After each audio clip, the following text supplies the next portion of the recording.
અને આમ તો હું તો હવે બહુ દ્રઢપણે માનું છું કે 21મી સદીમાં આપણે જે વિષય તરફ આમ જોઈએ ને, તો 21મી સદીમાં જો તમે સંવેદના અને ધર્મને બાજુ પર ન રાખ્યા તો 21મી સદી એક 20મી સદી બની જતા જરાય વાર નહીં લાગે.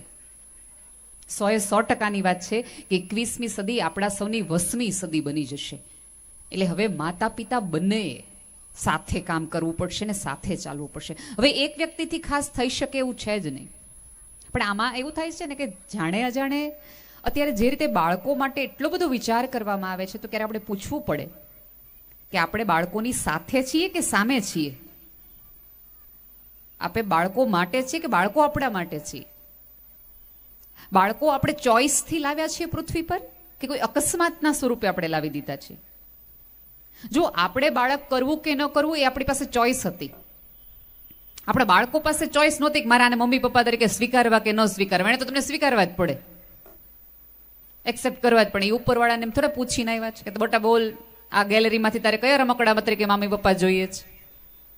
આપણે ગજબ સંસ્કાર કરીને, સારા બાળક કરીને, સારા વિચારો કરીને સરસ બાળકો લાવી શકીએ. એ સારા વિચાર કરીને સારા મા બાપ બનાવી શકે? એ તો જે આવ્યા હોય એ સ્વીકારવા જ પડે. એક નાનું બાળક જેવા હોય એવા મા બાપ સ્વીકારી શકતું હોય તો 35, 25, 26 વર્ષના મા બાપ જેવું હોય એવું બાળક કેમ નથી સ્વીકારી શકતા? અને આ પેઢી તો છે ને સાહેબ બહુ જુદી છે. આપણે ફોનમાંથી, ટપાલમાંથી ફોનમાંથી દોરડાવાળા, દોરડામાંથી કોર્ડલેસ, કોર્ડલેસમાંથી 5G આવતા બહુ વાર નથી લાગ્યા. તો જનરેશન જ 5Gની છે.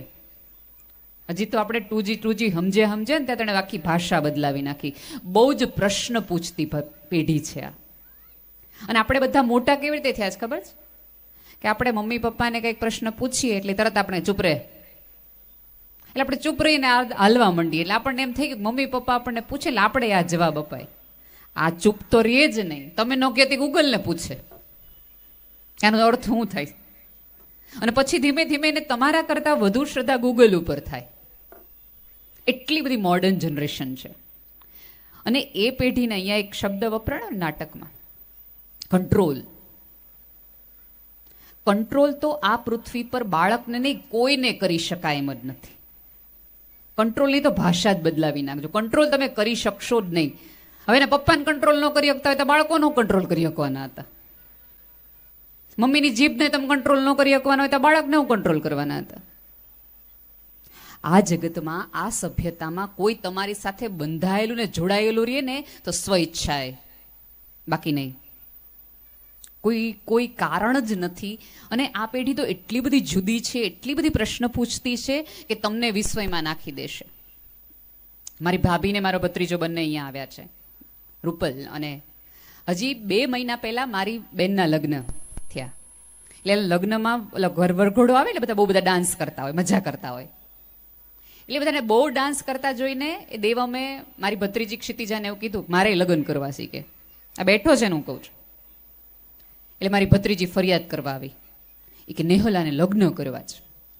એટલે હવે બેયની ઉંમર એવી હતી કે મારે સીધા જવાબ તો અપાય એમ નહોતી કે આમાં કરવામાં કાંઈ માલ નથી. તારા પપ્પાને જો ને તારા મમ્મીને જો, એવું તો કહી શકાય નહીં.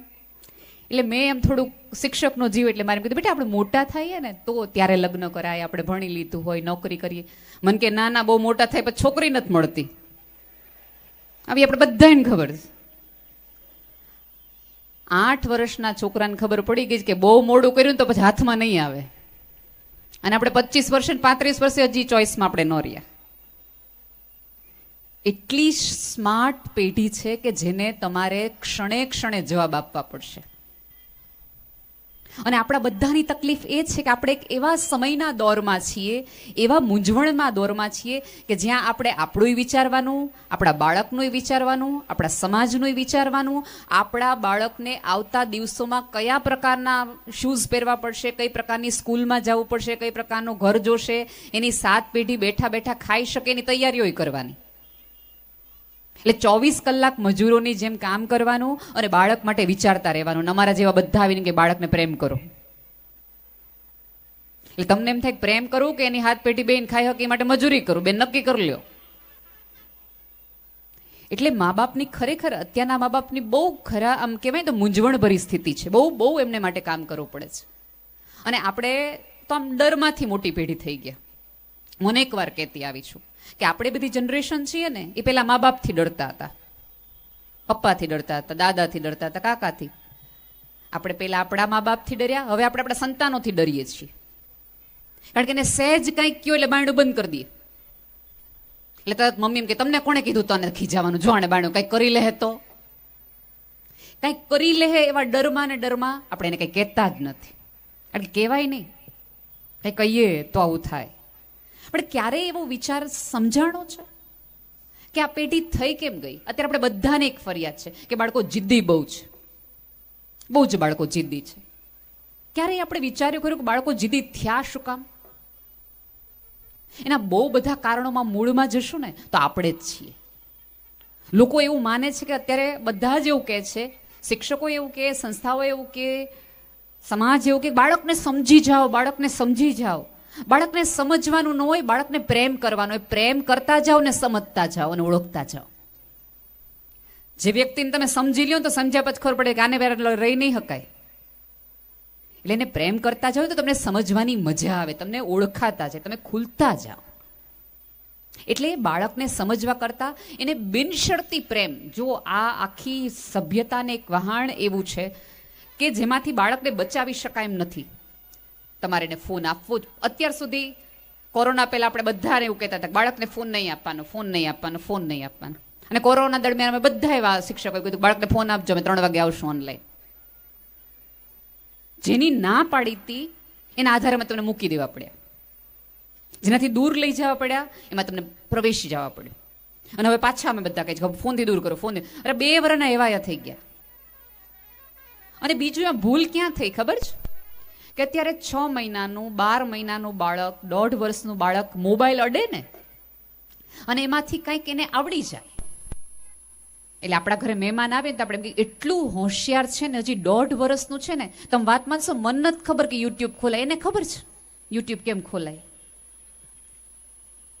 પછી 2-3 વર્ષનું બાળક હોય, મને ગમે એવા પાસવર્ડ બદલી નાખો તો હારે ખબર જ પડી જાય લે પાસવર્ડની. કેમ ખબર પડી જતી હશે? એટલો હોશિયાર છે. એટલે બાળકના મનમાં એવું થઈ જાય કે હોશિયાર હોવું એટલે શું? તો કે મોબાઈલ ઓપરેટ કરતા આવડતો હોય તો તમે હોશિયાર. કારણ કે તમે જાહેરમાં વખાણ કઈ વસ્તુના કર્યા? મોબાઈલને લઈને. તમે ક્યારેય એવા વખાણ ન કર્યા કે સવારે ઉઠીને એટલું કોઈ દિવસ રડે નહીં, સ્માઇલ સાથે ઊભું થાય? એના તમે વખાણ ન કર્યા. કારણ કે અત્યારે તો આપણે આખી પેઢી કઈ પ્રકારની છે કે વખાણ કરો એ મજાના. અત્યારે અહીંયા જે 10-15 દીકરીઓએ સરસ મજાનું નાટક કર્યું ને, એ નાટક જોઈને અથવા ઓલો સરસ મજાનો દીકરો 2 મિનિટ બોલી ગયો, એ બધું આપણે સાંભળ્યું નથી, માત્ર જોયું છે. ઘરે જઈને આપણે શું કરવાનું છે? જોયું ઓલો કેવું બોલતો તો, આમ હોય તરત. આપણે છાપામાં કોઈ પણ મોટો ફોટો જોઈએ ને એટલે આપણે તરત આપણા છોકરાને એમ કહીએ જો એના પપ્પા શું કરતા હતા, બોર્ડમાં પહેલો આવ્યો, જો આણે શું કર્યું હતું, આના જેવા થવાય, આના જેવા થવાય, આના જેવા થવાય. ફોર્બ્સની યાદીમાં મુકેશભાઈ અંબાણી આજે પહેલા નંબર. તમારા છોકરાએ કોઈ દી આવીને તમને કીધું જો આવા પપ્પા હોય? કીધું? ક્યારેય કોઈ છોકરાએ તમને આવીને કીધું? તમે માર્કશીટ જોઈને ચોક્કસ એવું કહો છો કે આવું આવું બનાય, આવું બનાય. તમારા છોકરાએ કોઈ દિવસ બીજાની પાસબુક લાવીને કીધું જો પપ્પા આને કહેવાય પાસબુક, આંકડા તો જુઓ? આજ સુધી કોઈ દિવસ કીધું? કોઈ છોકરાએ પોતાની મમ્મીને એમ કીધું તું દીપિકા પાદુકોણ થાય તો જ આપણે ગરમ રોટલી ખાવી, બાકી ખાવી જ નથી? કીધું?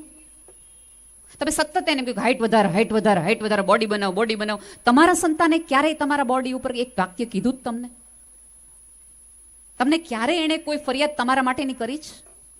એની ફરિયાદો 2-3 હોય કે તમે ખીજાયા જ કરો છો, તમે ટોક્યા જ કરો છો, તમે મન રોક્યા જ કરો છો. અને અહીંયા બેઠેલી તમામ મમ્મીઓને મારી 2 હાથ જોડીને વિનંતી છે કે પપ્પાને ફાઇનાન્સર નો બનાવો, પપ્પાને ખીજાવાનું મશીન ન બનાવો. કારણ કે શું થાય છે ખબર છે? સવારે પપ્પા જાય ત્યારે છોકરા સ્કૂલે વયા ગયા હોય કે બાળકો સૂતા હોય, એટલે બાળકના પ્રેમની કે પિતાના પ્રેમની અસર બાળકોને પહોંચે જ નહીં. અને હવે પુરુષ છે થાકી હારી હાંફીને બોસનું સાંભળીને 3 જણાએ પૈસા દીધા હોય, પૈસા ન દીધા હોય, 2 જણાએ બૂથ મારી લીધા હોય, કીધા હોય, કમિટમેન્ટ પૂરા ન થયા હોય, સાંજે પાવતા હોય, રસ્તામાં ટ્રાફિક આટલા બધા નિકોલ અમદાવાદમાંથી પસાર થતા હોય, 3 જણાને પગ ભટકાણા હોય, ખીજાણા હોય, 2 જણાએ મોઢા બગાડ લીધા હોય, કેટલું બધું થયું, ઈએમઆઈ ના ખર્ચા હોય, ત્યાં એને મમ્મીનો ફોન આવ્યો, તારી વહુ હવે કાબુમાં નથી રહેતી, મોટા ભાઈએ કીધું કે હું હમણાં માંડું છે ને, આવું કેટલું બધું આવ્યું હોય.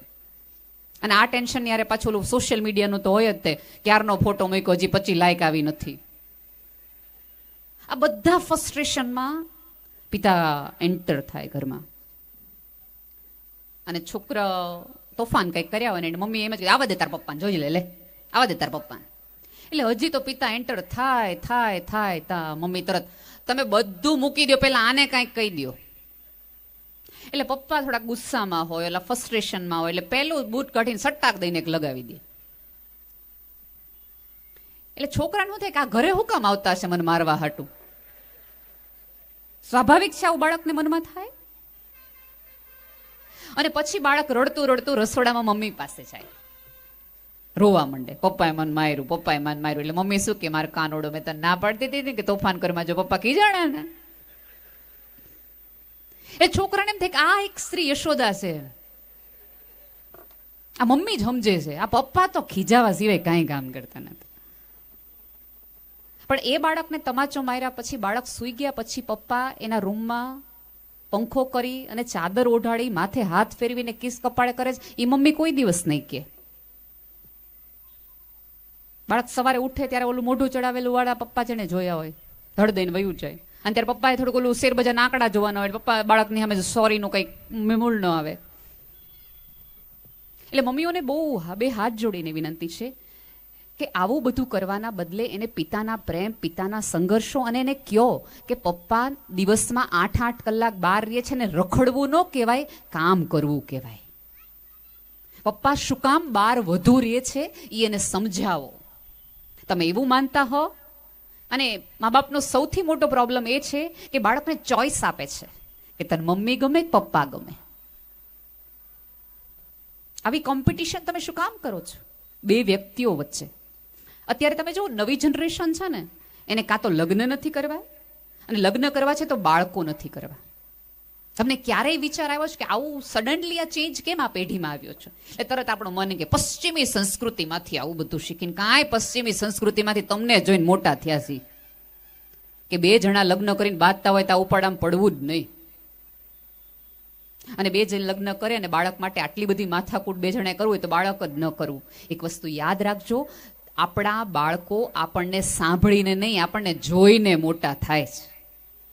તમે જેવું કરો છો એનું રિફ્લેક્શન એ છે. એક સ્પેલમાં દરેક બાળકનો હીરો છે એના પપ્પા હોય. પપ્પા કરે એમ જ એને કરવું હોય. તમે જો બાળક નાનું હોય ને ત્યારથી એને પપ્પાના ચપ્પલ જ પહેરવા હોય, છોકરીને મમ્મીની સાડી જ પહેરવી હોય, મમ્મીના ચપ્પલ જ. એટલે એનો રોલ મોડેલ કોણ છે? મમ્મી અને પપ્પા. પછી જેમ જેમ જેમ જેમ જેમ તમારા અને મારા એના ખરાબ અનુભવથી નક્કી કરે કે આના જેવું જ નથી જ થવું, ગમે એ થવું, પણ આના જેવું નથી થવું. અને અહીં સુધી ક્યાંક ને ક્યાંક આપણે બાળકને લાવીએ છીએ. બાળક એ કોઈ 24 કલાકની જ માત્ર જવાબદારી કે માત્ર કોઈક આવતા ભવિષ્યનું તમારું રોકાણ નથી. બાળક તો એક તો 24 કલાક ઉજવાતો એક આનંદનો પ્રહર છે જેની મજા લેવાની હોય. બાળક માટે તમે માનતાઓ કરી અને બાળકને ઈશ્વર પાસેથી માગ્યું છે, એટલે એને એના ઉત્સવને ઉજવવાનો હોય. આટલું બધું ગંભીરતાથી લેવાની જરૂર નથી. અને થોડું તમે જે શૈક્ષણિક સંસ્થાઓમાં તમારા બાળકને મૂકો છો એના ઉપર થોડી શ્રદ્ધા રાખો. આપણે ત્યાં તકલીફ શું થાય છે ખબર છે? સાદો એક કિસ્સો એક્ઝામ્પલથી આપું તમને. બધા અહીંયા બેઠેલી મુગલે આઝમ બધાએ જોયું હશે, નહીં જોયું હોય તો સાંભળ્યું હશે. મુગલે આઝમ ફિલ્મ બનતું હતું ને ત્યારે તમને ખબર છે કે એ સમયનો બહુ મોટો સેટ, આખું જાજરમાન બનાવેલી આખી ઘટનાની વાત હતી. એમાં દિલીપ કુમારની મોજડી હતી, અને જેમાં એના ડાયરેક્ટરે એમ કીધું કે આ મોજડીમાં રિયલ ડાયમંડ, સાચા હીરા નખાવડાવો. એટલે ઓલા ફાઇનાન્સરે કીધું કે લોકો દિલીપ કુમારનો ચહેરો જોવા આવે છે, એની મોજડીમાં સાચા હીરા છે ખોટા હીરા છે ક્યાં ખબર પડવાની છે? ગમે એમાં નાખને આટલા ખોટા શું ખર્ચા કરાવવા છે કે કોણને ખબર પડવાની છે કે આ રિયલ સાચા હીરા નાખ્યા છે ખોટા હીરા નાખ્યા છે? ઘરેણા ખોટા રાખે તો મોજડીમાં હું કમી કે આટલા બધા પૈસા નાખીને સાચા હીરા નખાવે છે. ત્યારે ડાયરેક્ટર બહુ સરસ જવાબ આપ્યો હતો કે સાચી વાત છે, કોઈને ખબર નહીં પડે. આમાં હું ગમે કાચના ટુકડા નાખું ને તોય ઓડિયન્સને નહીં ખબર પડે. લોકો જોવાના છે માત્ર દિલીપ કુમારનો ચહેરો જ તેનો અવાજ જ તેની વાતો જ તે. પણ એ મોજડી પહેરે અને દિલીપ કુમારને સભાનતા હોય કે મેં જે મોજડી પહેરી છે એમાં સાચા હીરા છે. એ તોર અને કોફમાં જે ચાલે ને દિલીપ કુમાર તેને લાગવું જોઈએ કે હું દિલ્હીનો બાદશાહ છું. એ ફિલિંગ માટે મારે એને પહેરાવી છે. આ યુનિફોર્મ તમારા બાળકો જે પહેરે છે ને એ દિલીપ કુમારની હીરાની સાચા મોજડી જેવા જ છે. કે એને ફીલ થવું જોઈએ, એને પ્રાઉડ થવું જોઈએ કે હું કઈ જગ્યાનો છું, હું કયા કુટુંબનો છું, હું ક્યાંનો છું, હું ક્યાં સાથે જોડાયેલો છું. પણ આપણા બધાની ભૂલો કઈ છે ખબર છે? કે કોઈક આવે, મહેમાન આવે, પૂછે કઈ સ્કૂલમાં ભણે છે, એટલે આપણે નામ આપીએ, પછી 3-4 વાયતા કરે, ખોટા ખર્ચા બહુ કરાવે છે, બેનને કઈ આવડતું જ નથી, અંગ્રેજી ભણાવે છે, બેનને સાંભળો તો આપણે આવું અંગ્રેજી હોય. ગણિતના સાહેબનો તો સ્કૂટર તમે જોવો તો કાંઈ લઈ લેવાનું નથી, હજી બદલાયું ને 3 વર્ષથી એક્ટિવા જૂનું વાપરે છે. એટલે છોકરાને એમ થાય કે મારા મમ્મી પપ્પા કહે છે ને વાત તો સાચી છે, સાહેબમાં કાંઈ લઈ લેવાનું નથી, બેનને અંગ્રેજી આવડતું નથી, અને સાહેબનું સ્કૂટર હજી જૂનું છે. અને પછી તમે સવારે ઓલો આપણે કંઈક આપણા ઘરમાં પૂજા હોય ને પછી એમ કહેવાય બોલો ગુરુદેવો બ્રહ્મા મહેશ્વર. તમને શું લાગે છે તમે આપેલા આ સર્ટિફિકેટો પછી તમારું બાળક એ તમને કહેશે? નહીં.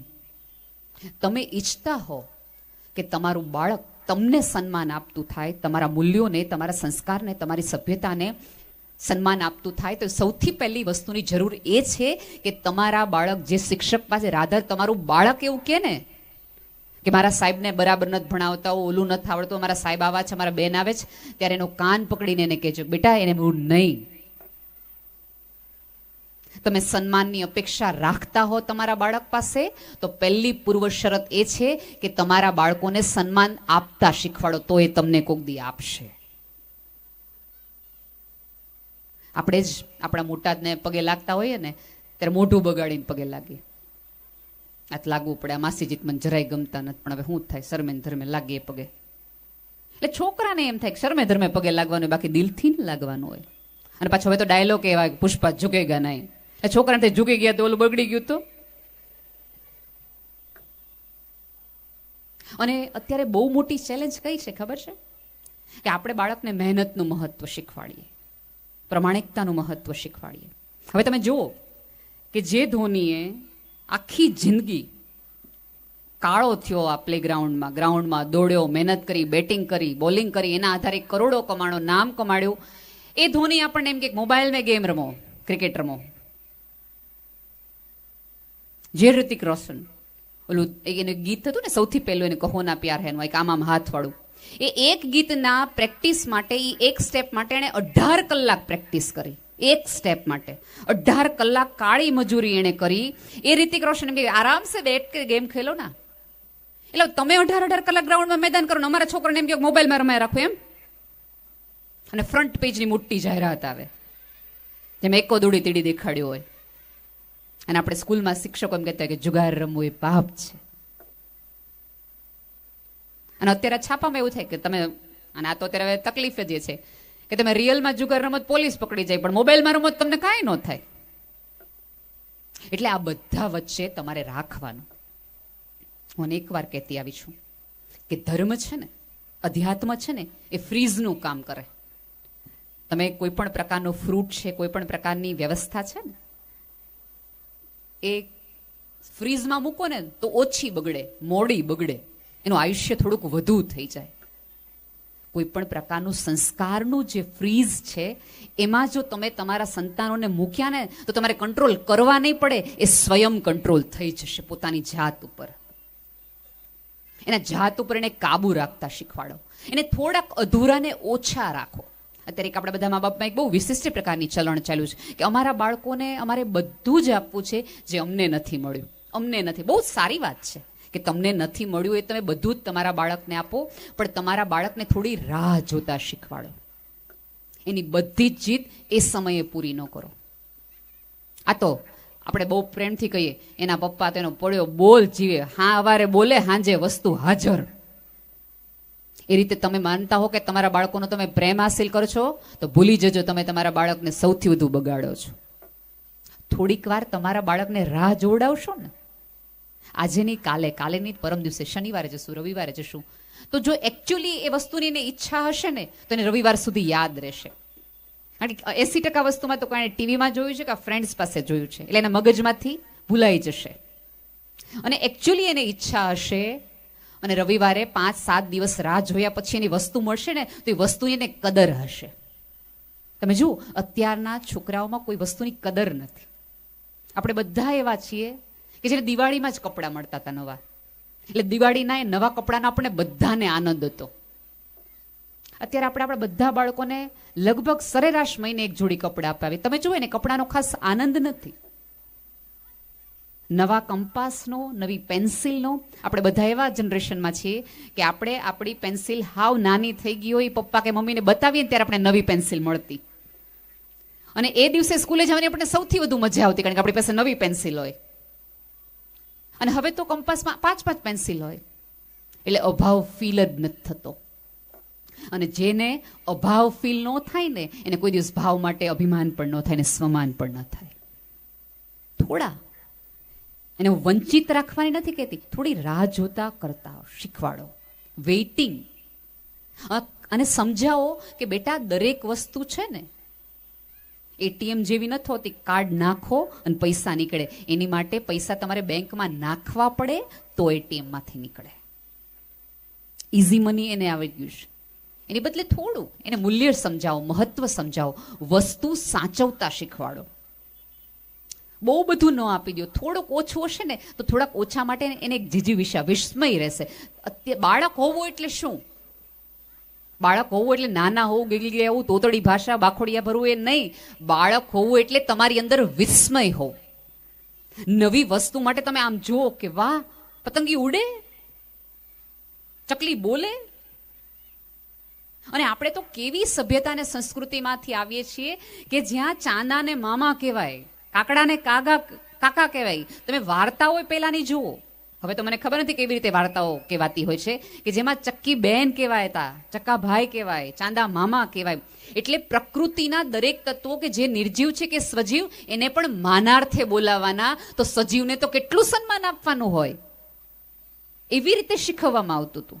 એની બદલે આપણે તુકારા સુધી. અહીંયા બેઠેલા તમામ પેરેન્ટ્સને વિનંતી છે કે તમને સ્કૂલ, સંસ્થા, શિક્ષક ગમે કે ન ગમે, પણ ઘરમાં એને તુકારે બોલાવવાનું તો બંધ જ કરતો. જોઈ તારી બેન, અને તુકારાની માનાર્થે બોલાવો. અને બીજું, આપણે જે ભૂલ બીજી કરીએ છીએ એ દરેક વખતે પિતા જે છે, ઘણી વખત આ ભૂલ ખાસી ભાઈઓથી થાય છે કે જ્યારે હોય ત્યારે આપણા બાળકોને આપણે વારાઘડીએ કીધે આ મારું ઘર છે, આ મારું કમાયેલું છે, ન ફાવતો ઘરમાં જ નીકળી જજો, આ કરજો, તે મારું મારું મારું મારું, એટલું બધું એના મગજમાં ઘૂસી જાય છે. એ રાહ જોવે છે કે કે દિવસે મારું આ બધું થાય. જ્યારે આપણે વૃદ્ધ થાય ને ત્યારે બાયું ચોડાવીને જો આ બધું આપણું છે, ફાવતું હોય તો રહ્યો. શીખવાડ્યું કોણે? મારા તારાની ભાષા શીખવાડી કોણે? આપણે. એની બદલે આપણા બાળકને શીખવાડો. અને અત્યારે તકલીફ શું છે ખબર છે? કે આપણા બાળકોને બધાની બાયોગ્રાફી ખબર છે કે ઝુકરબર્ગ કેવી રીતે આગળ આવ્યો, એને એલન મસ્ક અહીં સુધી કેવી રીતે પહોંચ્યો, આખી બાયોગ્રાફી યુટ્યુબમાંથી એને જોઈ લીધી છે. ધીરુભાઈ અંબાણી કેવી રીતે મોટા થયા, કેવો રીતે સંઘર્ષ કર્યો, એની પાસે કાંઈ નહોતું, અહીં સુધી આવી ગયા, એને ખબર છે. આપણા બાળકને દરેક સફળ માણસની સંઘર્ષની કથા ખબર છે, પણ આપણા બાળકને એના દાદા, એના પપ્પા, એની સંઘર્ષ કથા ખબર છે? નહીં. એટલે એને ત્યાંનું બધું ખબર છે, નાઇલ નદીની આરામથી ખબર છે, પણ સાબરમતી નદીની હિસ્ટ્રી એને નથી ખબર. એને બધા ધર્મોની ખબર છે, એને બધી વાતોની ખબર છે, એને બધા ગૂગલની ખબર છે. એને એ ખબર છે કે આના સંજય દત્તના પપ્પાનું નામ આ છે, અભિષેક બચ્ચનના પપ્પા નામ ના છે. પણ તમારા બાળકને તમારા દાદા એનું નામ ને એના દાદાનું નામ તો કે નથી ખબર. અને પછી તમે એમ કહો કે સંસ્કૃતિ ને સભ્યતા ટકતી નથી, તેના મૂળિયા સુધી તમે કોઈ દિવસ એને લઈ ગયા તો એ જાય? બાળક તો છે ને સાહેબ એક છોડ છે જેને ઉછેરવાનો હોય, એને સંભાળ આપવાની હોય, પ્રેમથી લાગણીથી એમાં પાણી આપવાનું હોય. બાળક પતંગિયું છે એને ઉડવા આપવા જોઈએ, એની આંખોમાં એની પાંખોમાં ક્ષમતા વધે, શક્તિ વધે એવું પોષણ આપવું જોઈએ, પણ એને આકાશનું આપવાનું હોય. તમારા બાળકોના ચરણમાં ક્ષમતા વધે, એ ચાલી શકે, એની માટે દૂધ બદામ બધું જ આપો, પણ એને નકશો ન બનાવી દો. એની યાત્રામાં એની સાથે ને પડખે ઉભા રહ્યો.